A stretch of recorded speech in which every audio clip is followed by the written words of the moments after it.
자, 그럼 또 한 번 짚어보겠습니다. 그래픽 좀 한번 주세요. 자, 이렇게 돼 있는 것이죠.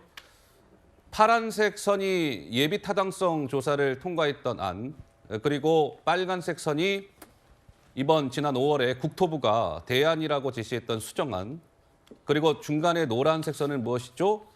그러니까 민주당에서 이제 저렇게 저쪽 기존 안에는 저 파란색 선에는 IC를 설치하는 게 도저히 불가능하면 조금 더 남쪽으로 내려서 저 노란색 선 중간에 강 IC를 만들고 대신에 종점은 양서면으로 동일하게 하자 뭐 이런 거 아니겠습니까?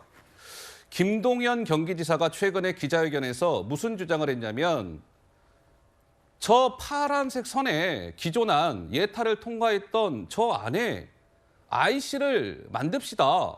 그게 좀 불가능하다는 얘기가 나오는데 김동연 지사는 저 기존한 저 파란색 선에 IC를 만듭시다. 그렇게 해서 서울 양평고속도로를 깝시다. 이렇게 주장을 했어요. 김동연 지사의 목소리가 준비되어 있습니다. 직접 확인해 보시죠. 장관의 말 한마디에 이 정도 국책 사업이 뒤집히는 것은 국정의 난맥상이라고밖에는 볼 수 없습니다.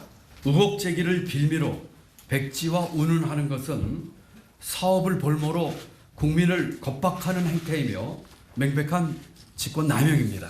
양평구는 양서면까지의 시 종점을 유지하면서 나들목, 즉 IC를 추가하는 안을 제1안으로 요구했습니다. 당시 양평군의 의견을 그대로 옮기자면 경제성, 타당성, 지역 주민의 편의성 확보를 이유로 들었습니다. 금방 들으셨죠? 김동연 지사는 원래 예타를 통과했던 그 안에 IC를 만듭시다. 그게 제일 좋은 안인 것 같습니다. 그런데 아까 그 설계업체, 민간 용역업체 부사장, 이상화 부사장은 김동연 지사의 저러한 주장에 대해서 지사님, 우리가 좀 연구를 해봤는데요. 그래서 좀 아는데요. 김 지사님의 저러한 주장은 조금 어려울 것 같습니다. 그런 취지로 이야기를 합니다. 이어서 한번 들어보시죠.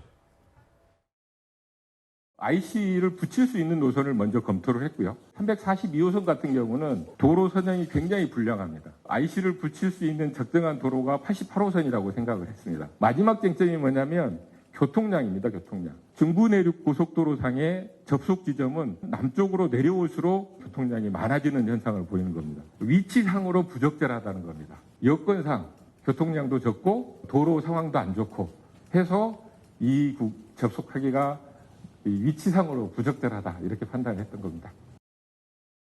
글쎄요, 이상화 부사장은 이제 저렇게 얘기를 했습니다. 그래픽을 한번 볼까요? 이상화 부사장의 주장은 김동연 지사가 요구하는 것처럼 기존 안에 IC를 만드는 것은 그렇게 지사님이 말씀하시는 것처럼 쉽지 않을 것 같습니다. 이런 취지의 주장이었어요. 김재섭 우리 위원장은 좀 어떻게 보세요? 일단 그 안을 보게 되면 그러니까 김동연 지사가 주장한 그 안은 이제 L자로 이렇게 꺾이게 되는 양상을 띠게 되지 않습니까? 그 L자로 강화 IC를 지나면서 종점을 위쪽으로 하다 보면 중간에 또 물을 하나 건너야 됩니다. 그러니까 물을 건너는 길이 생기는데 이것도 하나가 또 일이 되는 거죠. 그러니까 결국 물을 건넌다, 강을 건넌다라고 하는 것은 교각을 세워야 되는 것이고 교각을 세우는데 들어가는 어떤 환경적인 소모라든지 아니면 지역 주민들의 불편함 같은 것들이 같이 있기 때문에 사실 저 안 자체는 노선 모양도 조금 이상하고 중간에 물을 한번 건너야 된다라는 것도 여러모로 비용적 소모도 저는 심하다고 생각이 됩니다. 그건 이제 예타라는 거 굉장히 중요하죠. 예타라고 하는 것이 이제 정치권이 사업을 난립하지 않도록 하는 중요한 기준 자료가 되긴 하지만 그렇다고 해서 예타 그대로 가는 경우도 잘 없습니다. 대개 예타라고 하는 것은 유연성을 좀 띠고 있거든요. 얼마든지 뒤에 사정 변경을 통해서 예타에서 나왔던 안들을 조금씩, 그러니까 큰 비용의 소모가 없는 한, 그다음에 정치적 합의가 되는 한 예타로 나온 안을 얼마든지 변경을 할 수가 있습니다. 게다가 시점의 문제를 윤재욱 의원이 지적하고 있는 거 아니겠습니까? 만약에 그 시점에 이게 바뀌었다 그러면 정말로 문재인 정부 임기 때랑 미묘하게 맞닿아 있을 텐데 그렇다면 차후 정부를 위해서 혜택을 주게 된 것이니까 어떤 시점의 문제를 지적하는 것이지 뭐 다른 걸 지적하는 것이 아니거든요. 그래서 전반적으로 봤을 때 김동연 그 지사가 주장하는 저 안 자체는 물론 양비론 또는 뭐 양시론의 의미는 있겠습니다만은 그리고 정치적 합의를 좀 도출하자는 정치적 의미는 있겠습니다만은 실제적으로 관철되긴 좀 어려운 노선이 아닐까라고 생각이 됩니다. 그러니까 아까 그 세 가지 그 노선이 있는 그래픽을 한번 볼까요? 이제 이런 것이죠. 그 서울 양평고속도로를 까는 거는 오케이. 근데 저 서울 양평고속도로 중간에 IC가 있어야 된다. 이 강화 IC 보이실 거예요. 왜?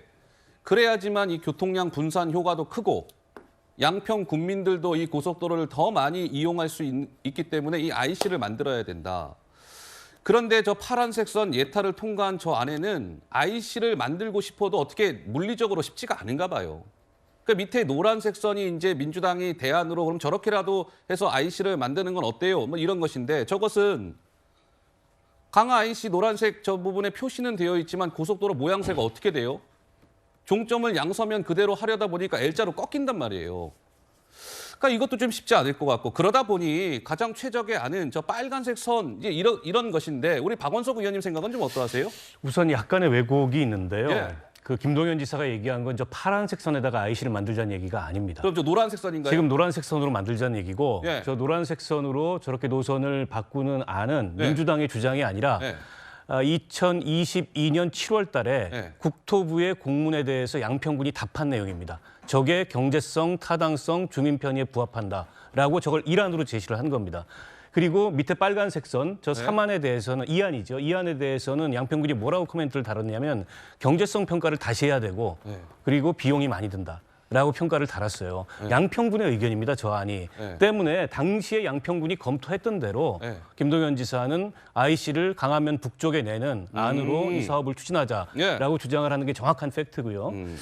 그리고 예비 타당성 조사까지 통과된 사업이 변경이 되는 경우는 있는데 사업 목적을 훼손하면서 변경되는 경우는 없습니다. 근데 이 경우는 아예 사업 목적이 달라지는 겁니다. 저게 국가도로망 종합계획이라는 최상위 법정 계획에 의해서 5년에 한 번씩 수립되는 고속도로 건설 계획에 따라서 2017년에 다른 사업보다 우선 중점 사업으로, 왜냐하면 지역의 고통난이 심각하기 때문에 선정된 사업입니다. 장관이 자기 멋대로 취소할 수 없고요. 수많은 절차를 거쳐서 예. 확정된 사업인데 지금 정부 여당에서 주장하는 건 KDI와 조세재정연구원이 실시한 예타가 틀렸다. 아. 그 예타가 경제성도 제대로 못 맞추고 교통량 수요도 제대로 예측하지 못한 엉터리다라고 주장을 하고 있는 거예요. 대한민국 예타에 지금 심각한 문제가 발생했다고 스스로 고백을 하고 있는 건데요. 네. 한번 비교를 해보죠. 국책연구기관이 수년간 그렇게 심혈을 기울여서 한 예타는 못 믿겠다고 얘기를 하면서 예. 지금 민간업체가 2개월 만에 한 타당성 조사가 더 신뢰했다고 볼 만한 아무런 근거가 없다. 이러면 대한민국 예비 타당성 조사 자체의 신뢰성에 심각한 문제가 온다고 생각합니다. 예. 정미 의원님 생각. 예. 제가 조금 말씀을 드리면요. 여기서 지금 아까 말씀하신 대로 팩트가 이건 민주당이 주장하는 게 아니라고 하는데 사실 그 말도 틀린 말이에요. 왜냐하면 2022년 7월 협의라는 거는 민주당 당정, 그러니까 말하자면 민주당 당협위원장, 민주당 출신의 군수, 그 사람들이 군민하고 대화해서 어느 정도 이 IC를 만들자라는 거에 합의를 한 거예요. 그러니까 지금 핵심은 뭐냐면 양평 군민들은요. 네. 기본적으로 IC를 우리 땅에 만들어 달라 이거예요. 그거에 대해서 합의를 했기 때문에 과연 그럼 종점을 어디에다 두느냐 이 부분에 대해서 지금 민주당이 하는 얘기가 종점은 그대로 뒀다. 이게 그 당시 지금 정동균 네, 예. 그 군수가 얘기하는 거잖아요. 예. 종점 그대로 두고 IC만 여기다가 만들자고 했던 거다. 그러면 그게 민주당 아닌 거죠. 지금 말을 여러 가지로 얘기하지만 또 하나 말씀을 드릴 게 뭐냐면 지금 민간업체에서 주장했던 원래 지금 수정안이요. 예. 그 수정안에서 국토부가 지금 내놓은 그 안은 그 수정안에서 약간 더 이 남쪽으로 내려옵니다. 예. 그러면은 땅값을 만약에 계산한다고 보면요. 김건희 그 일가가 가지고 있는 땅값만 생각해 놓고 보면 민간업체가 처음에 만든 그 안으로 국토부가 만약에 인정이 된다면 더 그게 땅값이 올라가는 거거든요. 집값 예, 상승이 예. 되는 거거든요. 그러면 국토부가 그거를 김건희 여사 땅을 어떻게 알아갖고 집가가 또 올라가는 걸 막으려고 더 싼 곳에다가 그걸 만들었다고 얘기를 해야 되는 건지. 네. 저는 이게 지금 그렇게 따지면 말이 너무나 안 되는 소리이기 때문에 그냥 민간업체가 말하는 게 맞습니다. 이거는 정치적인 거 고려 안 하고 예. 기술적인 것만 갖고 얘기한 거고 지금 민주당은 아예 처음부터 이거를 갖다가 그 선동의 도구로 김건희 여사 일가 땅을 가지고 했기 때문에 이런 문제가 생긴 겁니다. 제가 사실관계 하나만 정확히 바로잡고 싶은데요. 2022년 7월에 양평군이 예. 국토부 공문에 회신한 거는 지방선거 이후에 양평 군수가 국민의힘으로 바뀐 다음입니다. 그리고 국토부에서 저 민간업체에 의뢰해서 용역 보고서를 제출받은 게 5월 달인데요. 그 뒤에도 양평군은 여전히 이 강화면 북쪽에 IC를 내서 원하는 대로 양서면을 종점으로 하는 안이 더 낫다고 평가를 해서 공문을 보낸 겁니다. 예. 그 사실관계 하나 바로 아니요, 잡고요. 저도 얘기할게요. 양평군에서 그거를 갖다가 민주당 쪽에 그거를 보고한 그거는 그 이전에 협의를 했기 때문에 보고한 거거든요. 그럼 그 이전에 협의는 누구랑 했냐? 그거는 그 민주당 출신의 그 군수하고 당협위원장하고 같이 했던 겁니다. 아니 저 업체 용역을 의뢰한 게 문재인 정부이기 때문에 문재인 정부의 작품이라고 말씀하시면서 양평 군수가 바뀌었는데 양평군의 저런 입장은 민주당의 입장이라는 게 논리적으로 말이 됩니까? 아니 양평군 예. 양평 군민들이요 IC 만들어 달라고 한 거예요. 그 협의한 최초 협의의 대상이 누구였냐면 민주당 당협위원장이었어요. 지금 그거 말씀드리는 거예요. 우리는. 자, 뭐 여기까지 하시고요. 뭐 그래 이렇게 이제 여러 가지 이야기들이 나오고 있는데 그러면 한번 보시죠. 아까 좀 그래픽을 다시 좀 주세요. 아니요, 그 지도요, 지도. 자, 그 원래 예타를 통과했던 파란색 선, 기조난, 종점 어디입니까? 양서면이죠.